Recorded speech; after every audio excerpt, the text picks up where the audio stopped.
नमस्कार शेतकरी मित्रांनो, आपल्या चॅनलवर तुमचं पुन्हा एकदा मनापासून स्वागत आहे। आज आपण आपल्या पेरू बागेचा सध्याचा अपडेट पाहणार आहोत। गेल्या काही दिवसात चांगला पाऊस झाला। पावसामुळे पेरूच्या झाडाची वाढ तर छान झाली, पण त्याचबरोबर बागेत खूप गवतही उगवलं आहे। गवतही बागेमध्ये खूप वाढलेलं आहे। इतर शेतीची कामं सुरू असल्यामुळे काही दिवस पेरू बागेकडे लक्ष देता आलं नाही।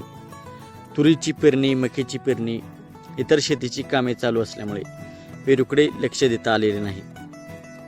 त्यामुळे आता बघितलं तर झाडाच्या बुडाशी आणि संपूर्ण शेतात तण मोठ्या प्रमाणात वाढला आहे। म्हणून आजपासून आम्ही स्वतः बागेत उतरून काम सुरू केलं आहे।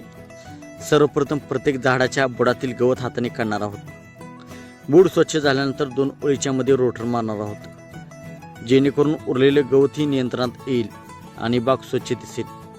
वेळेवर तण नियंत्रण केले तर झाडांना खत आणि पाण्याचा योग्य फायदा मिळतो, त्यामुळे वाढ आणखी चांगली होते।